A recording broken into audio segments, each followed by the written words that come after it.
We are again back in your own platform of Biology Nagari with a new chapter of class 10th chemistry, acid, base and salt. In previous two lectures, lecture number 1 and 2, we have already covered a revision batch for metal and non-metal. After the non-metal and metal chapter, we are going on the chapter acid, base and salt, which is the one and only and one of the most important chapter of chemistry of class 10th. So I have similarly designed this full chapter content in 3 lectures. Lecture number 1, which is this lecture, in which we are going to cover these all topics: acid, water concentrated acid, water diluted acid, water base, water salts, what is the acid and base according to scientist Bronsted, what is the acid and base according to the scientist Lewis, and what is acid and base according to Arrhenius. It is also scientist, he is also a scientist. What is the litmus paper, how it's work, what is the pH scale, what is the difference between strong acid base and weak acid base. इसके बाद second lecture में बेटा हम लोग cover करेंगे reaction of acid and base with metals, मतलब acid base metal के साथ रिएक्ट करता है तो क्या होता है, acid with carbonate and bicarbonate, जब एसिड कार्बोनेट और बाइकार्बोनेट के साथ रिएक्शन करता है तो क्या होता है, एसिड बेस के साथ रिएक्शन करेगा तो क्या होगा, बेसिकली इसको न्यूट्रलाइजेशन रिएक्शन बोलते हैं। एसिड और बेस पानी में अगर ऐड किया जाए, पानी में डाला जाए तो क्या होगा, या पानी को इनमें डाला जाए तो क्या होगा। और बेस और एल्कली में हल्का सा डिफरेंस होता है, उसको भी यहाँ लेक्चर नंबर 2 में हम देखेंगे। इसके बाद लेक्चर 3 में कैसे एसिड और बेस को किस रिएक्शन के थ्रू मैन्युफैक्चर किया जा सकता है।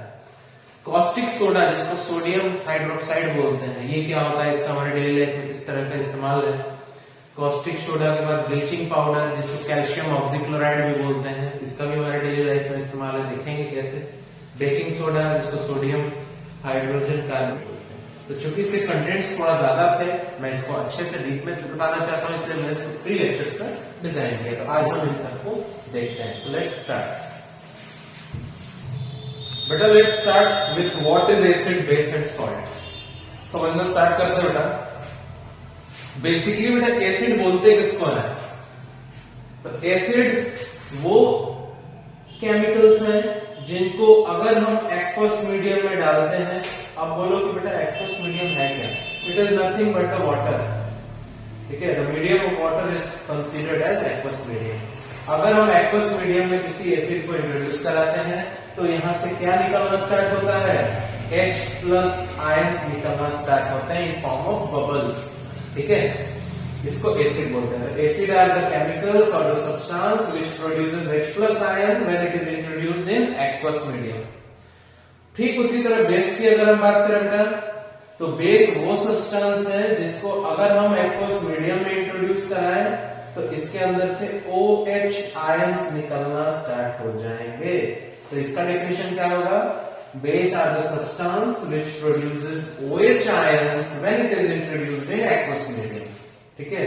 और सॉल्ट की जनरल बात करें तो जब एसिड और बेस आपस में मिलते हैं या रिएक्ट करते हैं तब जाके क्या बनता है, हमारे सॉल्ट तैयार होता है। लेकिन सॉल्ट अकेले नहीं बनता, इसके साथ साथ वाटर भी निकलता है। इसका मतलब एसिड अगर बेस के साथ रिएक्ट करता है तब जाकर के हमें सॉल्ट और वाटर मिलता है, और इसी को हम लोग बेसिकली न्यूट्रलाइजेशन रिएक्शन बोलते हैं बेटा। तो salt is nothing just the product of acid and base, ठीक है। तो ये था जनरल। लेकिन अब हमारे पास एक और चीज है कि कंसंट्रेटेड एसिड और कंसंट्रेटेड एसिड और डाइल्यूट एसिड में क्या अंतर है। तो कंसंट्रेटेड एसिड उस एसिड को बोलते हैं बेटा जिसमें वाटर या सॉल्वेंट का अमाउंट बहुत कम होता है, उस एसिड को कंसंट्रेटेड एसिड बोलते हैं। आपने बहुत जगह बुकों में देखा होगा, एसिड मान लो HCl लिखा है, उसके आगे CONC लिखा रहता है। इसका मतलब है कि ये HCl कंसंट्रेटेड फॉर्म में है, मतलब इसमें वाटर या किसी और सॉल्वेंट की बहुत कम मात्रा पाई जा रही है। और अगर किसी एसिड के आगे DIL मतलब डाइल्यूट HCl लिखा है, इसका मतलब हाइड्रोक्लोरिक एसिड डाइल्यूट फॉर्म में है, मतलब पानी और सॉल्वेंट ज्यादा है इसमें, ठीक है। तो जिसमें सॉल्वेंट ज्यादा होता हो वो डाइल्यूट एसिड, और जिसमें सॉल्वेंट कम है वो कंसंट्रेटेड। कंसंट्रेटेड बोले तो गाढ़ा से याद रखना, और डाइल्यूट मतलब उसमें बहुत ज्यादा पानी मिला देने के बाद फीका हो जाता है। तो यही अंतर है कंसंट्रेटेड और डाइल्यूट एसिड में। इतना समझ में आया? अब हम बेटा देखते हैं कि हमारे पास सामने 3 साइंटिस्ट आए इसमें, आर्हेनियस, लेविस और ब्रोंस्टेड। इन तीनों ने अपना अपना विचार दिया कि उनके हिसाब से कुछ अलग अलग लाइंस दिया एसिड और बेस के बारे में। तो बेसिकली एसिड और बेस के बारे में इन 3 साइंटिस्ट को जाना जाता है। अब हम एक एक करके इन तीनों के बारे में देखते हैं कि एसिड लेविस के हिसाब से क्या था, आर्हेनियस के हिसाब से एसिड बेस क्या था और ब्रोंस्टेड के हिसाब से क्या था। बेटा आप देखते हैं हम लोग कि आर्हेनियस एसिड या आर्हेनियस बेस क्या है, ब्रोंस्टेड एसिड या ब्रोंस्टेड बेस क्या है, Lewis acid and Lewis base क्या है। मतलब ये 3 हमारे साइंटिस्ट रहे हैं, ब्रोंस्टेड, लेविस एंड आर्हेनियस। इनके अनुसार एसिड बेस की क्या डेफिनेशन रही है, एसिड बेस क्या है। तो स्टार्ट करते हैं आर्हेनियस से। आर्हेनियस ने जो एसिड का डेफिनेशन दिया उसको आर्हेनियस एसिड कहा गया। और आर्हेनियस ने कुछ नहीं कहा, इन्होंने बस इतना कहा कि एसिड वो सब्सटेंस है जिनको एक्वस मीडियम में जाते ही ये वहां पर हाइड्रोजन आयन H+ आयन या फिर हाइड्रोनियम आयन कह लें, उनका कंसंट्रेशन बढ़ा देते हैं। मतलब एक्वस मीडियम में डालते ही वहां पर H+ आयन बढ़ने लगते हैं, कंसंट्रेशन उनका बढ़ने लगता है, रिलीज होने लगते हैं।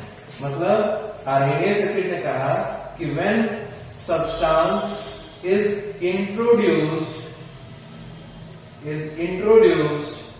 in aqueous medium में समझ में आया बेटा, वाटर वाला medium, in aqueous medium the concentration of hydrogen ion या फिर hydronium ion, H3O+ hydronium ion बोलते हैं बेटा।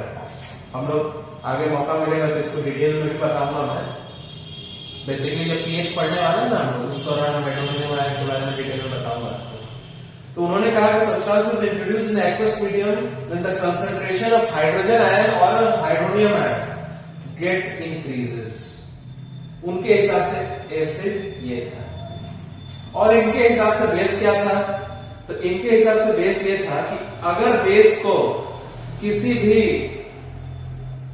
एक्वस मीडियम में इंट्रोड्यूस कराया जाए तो क्या होता है, इसमें हाइड्रोक्साइड आयन OH- जिसको बोलते हैं, उसकी कंसंट्रेशन बढ़ने लगती है। मतलब आर्हेनियस के अनुसार acid are something which increases the hydrogen plus या H+ concentration in an aqueous medium and base are something who increases the hydroxide ion concentration in an aqueous medium. अब ब्रोंस्टेड की थोड़ा बात कर लेते हैं। ब्रोंस्टेड साहब ने कहा कि एसिड वो होते हैं जो कि प्रोटॉन को डोनेट करते हैं। मतलब इनके हिसाब से जितने प्रोटॉन डोनर्स होते हैं वो एसिड होते हैं। मतलब proton donors are called acid, proton donors are called acid according to हमारे ब्रोंस्टेड साहब। इसीलिए ब्रोंस्टेड एसिड का डेफिनेशन कोई पूछे तो ब्रोंस्टेड का विचार देना पड़ेगा। तो मतलब प्रोटॉन डोनेट करने वाले ब्रोंस्टेड एसिड होते हैं। तो ठीक उसी तरीके से बेस पे इनका क्या कहना था कि proton acceptors are called base. इनके हिसाब से बेस वो होते हैं जो प्रोटॉन को एक्सेप्ट करते हैं। अब लेविस की बात कर रहे हैं। भाई ब्रोंस्टेड साहब ने प्रोटॉन पे बात किया तो लगे हाथ लेविस साहब ने इलेक्ट्रॉन पे बात कर लिया। मतलब लेविस साहब ने ये कहा कि एसिड वो होते हैं जो कि इलेक्ट्रॉन को एक्सेप्ट करते हैं, इलेक्ट्रॉन एक्सेप्टर्स। और ठीक उसी तरीके से लेविस साहब ने कहा कि बेस वो होते हैं जो इलेक्ट्रॉन को डोनेट करते हैं। तो ये इलेक्ट्रॉन डोनर्स होते हैं। अब देखो कैसे, सीधी सी बात है, इन तीनों लोगों की बात को अगर आप ध्यान से समझेंगे तो ये समझ में आएगा तीनों ने कोई अलग अलग बातें नहीं कही हैं, तीनों ने घुमा फिरा के एक ही बात को अलग अलग लाइंस में कन्वर्ट किया है। देखो कैसे, आर्हेनियस ने क्या कहा कि अगर कोई एसिड है उसको अगर हम एक्वस मीडियम में डालते हैं तो इस एक्वस मीडियम में वाटर से क्या निकलना स्टार्ट होगा, H+ आयन। तो ये आर्हेनियस का कहानी था। ठीक उसी तरह ब्रोंस्टेड ने उसी एसिड के बारे में क्या कहा कि प्रोटॉन डोनर्स तो मतलब एसिड से क्या निकल रहा है, प्रोटॉन, तो यही तो है प्रोटॉन, H+। अब मैं आपको प्रूफ कर देता हूं कि H+ is also known as proton. मैं प्रूफ कर देता हूं कि H+ प्रोटॉन कैसे है। तो देखिए बेटा, हाइड्रोजन के ऊपर प्लस का चार्ज है, तो प्लस का चार्ज कब लगता है किसी भी एलिमेंट पे? बेटा हम लोग प्रूफ कर रहे थे कि हाइड्रोजन प्लस को ही प्रोटॉन कहा जाता है। कैसे? तो देखो बेटा, हाइड्रोजन हमको पता है इसकी एटॉमिक नंबर क्या होती है, 1। हाँ, तो 1 है, तो इसमें इलेक्ट्रॉन्स भी कितने होंगे, 1, प्रोटॉन भी कितने होंगे, 1, और न्यूट्रॉन भी कितने होंगे, 1। क्योंकि हमको पता है कि in an atom the number of electrons are equal to the number of protons is equal to the number of neutrons. अब हमको पता है कि किसी भी एटम पे प्लस का चार्ज कब आता है, जब वो फलाना एटम मान लो X है, वो अपना इलेक्ट्रॉन दे दिया किसी को, तो इलेक्ट्रॉन देगा तभी उस पे प्लस का चार्ज आएगा। तो है ना, हाइड्रोजन में प्लस आया है, इसका मतलब हाइड्रोजन के पास एक ही इलेक्ट्रॉन था, वो भी इसने दे दिया, तो बचा क्या, प्रोटॉन एंड न्यूट्रॉन। और न्यूट्रॉन पे कोई चार्ज नहीं होता, ये हमको पता है, तो बचा हो तो क्या, प्रोटॉन। इसीलिए हाइड्रोजन प्लस को प्रोटॉन भी कहा जाता है, हेंस प्रूफ। ऐसा समझ में? तो हमने देख लिया कि तीनों ने बात तो एक ही कहा था घुमा फिरा के, तो सेंटेंस का लाइनिंग अलग अलग था, बाकी बात एक ही है। ठीक है, ऐसा नहीं है कि किसी ने एसिड को कुछ और कहा और किसी ने उसी को बेस कहा, ऐसा नहीं है। ठीक है, तो ये तीनों के हिसाब से एसिड बेस का कंसेप्ट था, समझ में आया? अब हम आगे देखते हैं। बेसिकली बेटा हम समझने वाले हैं कि लिटमस क्या है। बेसिकली आपने नाम सुना होगा लिटमस पेपर, इसके बारे में बात करते हैं। और पीएच स्केल, लिटमस पेपर की अगर हम बात करें तो ये एक ऐसा इंडिकेटर है जो हमें बताता है कि फॉलोइंग सब्सटेंस इज एसिड और बेस। एसिड और बेस को पहचानने का ये एक इंडिकेटर है। और ये जो लिटमस पेपर होता है बेटा, ये लिटमस पेपर हम कहां से बना पाते हैं, तो हम लोग इसको प्रिपेयर करते हैं किससे, लाइकेन से। इससे लाइकेन से इसको ऑब्टेन किया जाता है। बहुत लोग इसको लिकेन भी पढ़ते हैं, लिचन पढ़ते हैं, लेकिन बेसिकली है लाइकेन। इससे बनाया जाता है लिटमस पेपर। और ये लिटमस पेपर क्या है, it is an indicator for acid and base. Acid और बेस को इंडिकेट करता है, पहचानता है, अपने कलर को चेंज करता है। ठीक है, ब्लू लिटमस पेपर और रेड लिटमस पेपर दो होते हैं, ये चेंज कर अपना कलर बता देते हैं कि एसिड है कि बेस है। अब पीएच स्केल की अगर हम बात करें तो इसका फुल फॉर्म जो होता है, बहुत लोग को नहीं पता बेटा, मैं बता देना चाहता हूं। बहुत बुकों ने भी लिखा है कि पावर, पीएच का मतलब होता है पावर ऑफ हाइड्रोजन आयन। बहुत सारे बुकों में आपको दिखेगा, लेकिन स्पेसिफिकली मेरे हिसाब से it is the power of hydronium ion. Power of hydronium ion, hydronium ion के पावर को पीएच बोलते हैं। अब sir what is the difference between this hydronium ion and hydrogen ion, ये समझना पड़ेगा। तो हाइड्रोजन आयन किसको बोलते हैं, H+ को बोलते हैं हाइड्रोजन आयन, जो कि अभी मैंने प्रूफ किया था, प्रोटॉन भी है। हाइड्रोनियम आयन क्या है, तो ये H3O+ को बोलते हैं हाइड्रोनियम आयन।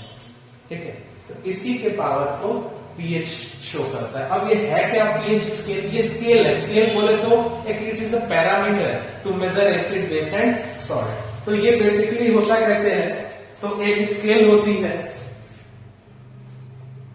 1 से लेकर के 2, 3, 4, 5, 6, बीच में एकदम मिडिल 7 होता है, 8, 9, 10, 11, 12, 13, 14 तक। ये 14 से 1 तक का ये जो स्केल है, इसको हम लोग मेजरिंग पैरामीटर पीएच स्केल बोलते हैं। और इसमें होता क्या है समझिएगा, ये जो बीच में एकदम हाफ पे, दोनों का हाफ पे बांटा हुआ है, ये 7 को न्यूट्रल कहा जाता है। मतलब अगर किसी भी केमिकल या किसी भी सब्सटेंस की पीएच वैल्यू 7 आई, इसका मतलब वो ना ही एसिड है ना ही बेस है, वो न्यूट्रल है, जैसे पानी वगैरह। ठीक है, अब इसके नीचे 7 के नीचे अगर किसी की पीएच आती है, किसी की वैल्यू, इसका मतलब वो एसिड है, बाय नेचर वो क्या है, एसिड है। और इसके ऊपर आती है, मतलब 7 से 14 के बीच में, इसका मतलब बाय नेचर वो क्या है, बेस है।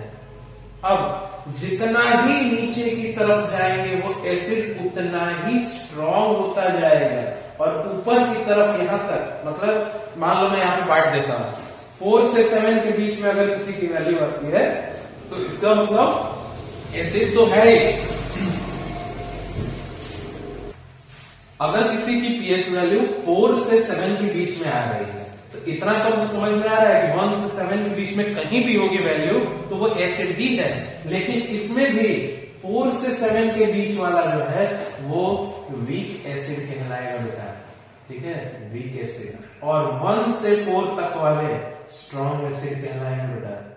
बोले तो एसिड तो दोनों ही है, H+ तो दोनों को रिलीज करना है एक्वस मीडियम में, लेकिन 4 से 7 वाले थोड़ा सा कम इंटेंसली रिलीज करेंगे H+ आयन, तो वीक और ये स्ट्रॉन्ग। ठीक उसी तरह बेस में भी पूरी 1 से 14 तक बेस ही है, कहीं भी वैल्यू पड़े, लेकिन उसमें 10, 11 से लेके 14 तक जो है ये स्ट्रॉन्ग बेस है बेटा, दीज आर स्ट्रॉन्ग बेस। और ये वाले 10 से 7 तक वाले they are weak base. Base तो दोनों ही है, दोनों को ही हाइड्रोक्साइड आयन रिलीज करना है एक्वस मीडियम में, लेकिन तो ये अंतर था strong base, weak base, strong acid और वीक एसिड में। तो ये कौन डिफाइन करेगा, कौन पैरामीटर? तो यही वो स्केल है, इसको पीएच स्केल बोलते हैं। यही हमें बताती है अपने वैल्यू से कि एसिड है कि बेस है, एसिड में भी कौन सा एसिड है कौन सा बेस है, और ये बीच वाला जो है ये न्यूट्रल होता है, ठीक है। अब पीएच स्केल समझ में आ गया, लिटमस। अब बेटा बेसिकली इस चैप्टर के कंटेंट्स हम समझ चुके हैं, लेकिन ये चैप्टर बहुत ही ब्रॉड है, तो लेक्चर 2 और लेक्चर 3 को बहुत ध्यान से देखिएगा, उसमें आगे की चीजों को हम समझेंगे। You can note it. Thank you.